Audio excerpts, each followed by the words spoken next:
To me, street spirit feels like a reminder that these miracles can happen where a bunch of people get together and do something good for their city, their community. And that makes the world feel like a happier place to live in. Street Spirit is a monthly newspaper written by and for the unhoused population of the East Bay.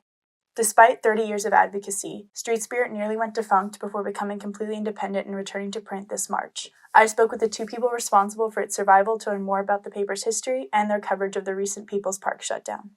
My name's Alistair Boone. I'm the director of the Street Spirit newspaper. I have been the director of Street Spirit just for 8 months. Last summer, I learned that abruptly the nonprofit that had been publishing Street Spirit couldn't afford to publish us anymore, and the newspaper was going to go out of print. So I kind of had two choices: to let Street Spirit disappear or to step into the role of fundraiser and try to raise the funds to get it back into print. And that's what we've been doing for the last 8 months.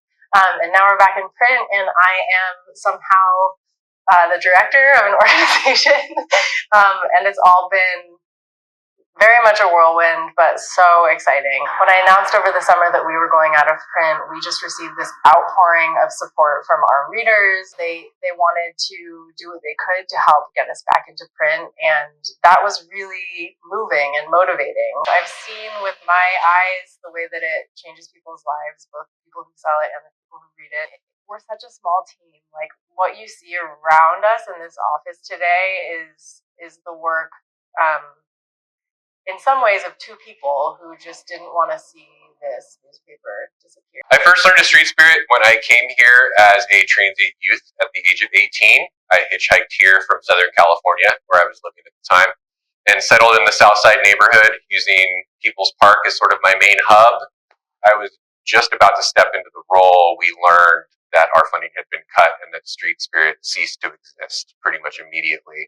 Over the course of, let's say, around 6 months, fundraised over $200,000, which has allowed us for 1 year of what it takes to run this publication as an independent publication. So for the first time since its inception back in 1995, Street Spirit is completely independent. Penner spoke about how he sees Street Spirit as not just a newspaper, but as a larger unifying entity for the Berkeley community.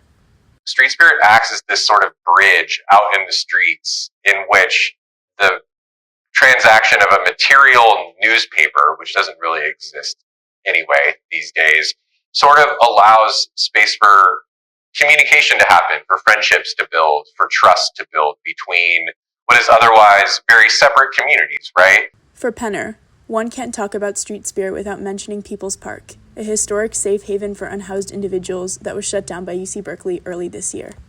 I would say in terms of community here in Berkeley specifically, Street Spirit and People's Park have always been synonymous.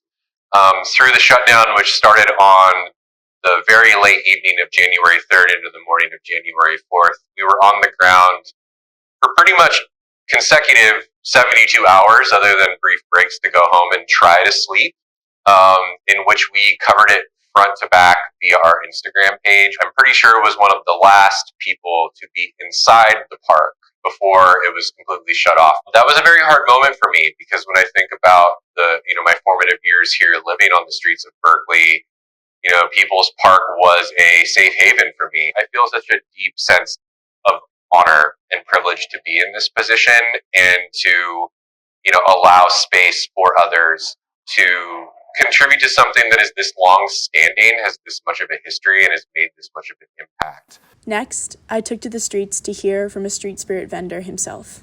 My name is Calvin Adams. I've been working with Street Spirit about 20 years.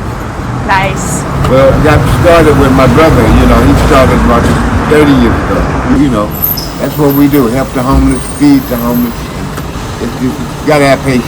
Like I said, over the years, I've been seeing kids come out and got their degrees, and it's been fantastic. Like a journey for me, watching people come and go get their careers together. And so yeah. So you keep the relationships you keep. Oh yeah, everybody likes me because I'm doing what I do, and I'm doing a good thing. Yeah. Like I say, Street Spirit. While the surrounding community changes, Berkeley will always need Street Spirit and its enduring message of advocacy and empowerment. This has been Ava Andrews for CalTV News.